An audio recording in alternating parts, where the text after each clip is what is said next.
En primer lugar, señor Cayo, muchísimas gracias por su pronta comparecencia.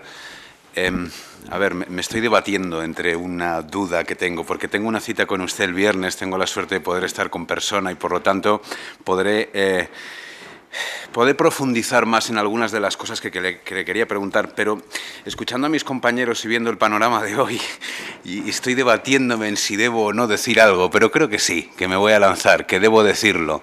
Sí, lo voy a decir. Verá, esta es una de estas comisiones en las que reina lo políticamente correcto. Yo creo que usted sabe muy bien de lo que estoy hablando. Uno empieza a estar cansado de lo políticamente correcto. Desearía ver más gente aquí y desearía que en las comisiones se hablara de más cosas que terminaran reflejadas en los presupuestos y menos del léxico políticamente correcto, etcétera, etcétera. Creo que usted sabe bien de lo que estoy hablando. Ya he dicho algo parecido en esta comisión en el pasado. Mientras contestaba a propuestas de compañeros y mientras intentaba que se aprobara una propuesta mía sobre asistencia personal, etcétera, etcétera, probablemente también sabe de lo que hablo, me siento en la obligación, por la razón por la que estoy aquí, de decirlo y de manifestar mi queja, porque me parece que lo políticamente correcto es uno de los grandes problemas que estamos teniendo en muchos ámbitos en este país hoy en día, y que esto es uno de esos lugares, esta comisión, este ámbito de trabajo, donde muchas veces nos esquivamos, como decían algunos compañeros, en el éxito, etcétera, etcétera, y a la hora de la verdad no hacemos nada. Y a mí esto me preocupa. He estado debatiéndome en si debía decirlo o no, pero creo que es bueno que lo haga. Dicho lo cual, voy a simplemente esquematizar 6 ámbitos sobre los cuales queríamos hablar con usted, como he dicho, con un poquito más de profundidad este viernes, en el día en que podremos vernos. En primer lugar, ha hablado ya algún compañero de la reforma sanitaria. Es cierto que ustedes han pedido que se haga como reforma, como proyecto de ley, para que se puedan presentar enmiendas. Quisiéramos saber cuáles son sus demandas principales. En segundo lugar, hablando de dependencia, después de 5 años que se haya puesto en marcha, y de nuevo volvemos a hablar de cómo a veces la realidad es la que realmente nos retrata y no tanto lo que decimos y las buenas palabras que soltamos aquí. ¿Qué está fallando, según usted, para que siga después de tanto tiempo y después de que hablemos tanto de ella sin implementarse? Educación.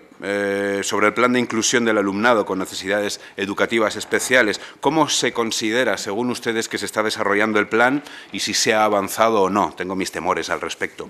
Protección de las familias. Este es otro ámbito que nos parece especialmente importante porque es muy baja la protección que tienen las familias en nuestro país, sobre todo si nos comparamos, como en muchos otros ámbitos, con Europa. ¿Cuáles serían? Ustedes dicen que además se necesitan nuevos dispositivos públicos de asistencia y apoyos. ¿Cuáles serían esos dispositivos? Usted ha hablado de esterilización. Este es un lugar políticamente incorrecto para hablar. Hablo no de este lugar físico, sino de lo que usted está planteando. Nosotros hemos hecho una pregunta por escrito al Gobierno. Tenemos ganas de leer lo que nos va a contestar, porque sí que nos parece algo que probablemente muy pocos ciudadanos de este país conocen ni siquiera de su existencia, y sí que me parece un ámbito en el que me gustaría conocer su opinión. Voy a ir más allá. Me gustaría conocer su opinión acerca de los 2 plazos diferentes que hay en la actual ley de interrupción voluntaria del embarazo, porque esta es otra realidad que nuestros ciudadanos probablemente no conocen, y que yo, reuniéndome con algunas personas con discapacidad, en esa conversación lo recuerdo como uno de los momentos que más me tocaron. Porque hubo un momento en esa conversación en la que ellos me hablaban de la diferencia de plazos que se establecía cuando existe una discapacidad. Entonces ellos me dijeron, yo ya sé que va a haber mucha gente, sobre todo en esta parte de la comisión, que me va a decir que estoy cayendo en la demagogia, pero yo debo decir lo que me toca cuando me pongo en conversación con estas personas. Y cuando me dijeron aquello de borra la palabra discapacidad y pon negro, por ejemplo, pues a mí me hicieron pensar, y tengo ganas de abrir este diálogo con usted, y tengo ganas de escucharles a ustedes y de profundizar un poquito más en este ámbito, a pesar de que me puedan tachar de lo que me tachen. Eso me preocupa muchísimo menos. ¿Cuál sería, según ustedes, el tratamiento de una futura ley reguladora en este tema en concreto? Y luego, por supuesto, como no puede ser de otra forma, no pueden ustedes estar, sino todo lo contrario, cerca del gran problema del país en estos momentos, que es todo aquello que tiene que que ver con el empleo.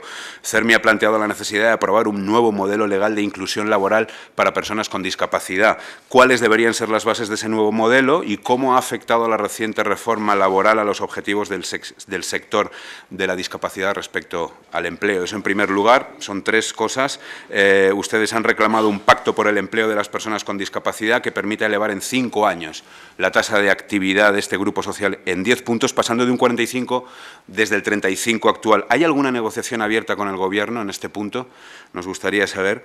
Y, bueno, el ámbito del empleo protegido, para terminar. ¿Qué medidas inmediatas se deben poner, según ustedes, en marcha para mantener y aumentar la ocupación de personas con discapacidad? Yo creo que en CERMI no tenemos miedo a lo políticamente incorrecto. Otra cosa es que seamos educados y corteses a la hora de plantearlo, pero cuando nos hemos tenido que pronunciar sobre aspectos que antes lo decía son vidriosos y hay enfoques diversos, como el aborto eugenésico, la esterilización, la institucionalización, que es obligar a personas que no quieren ese sistema de vida a vivir en residencias o en sitios apartados, al margen de la corriente, bien, pues que no se las puede obligar, salvo que un juez, y hay posibilidades de que te interne. Pero si no les das otros recursos, si no les das otras alternativas, por vía de hecho le estás obligando a vivir en un medio institucional, cerrado, ajeno a la vida de los demás, y eso no se puede obligar a nadie a hacerlo.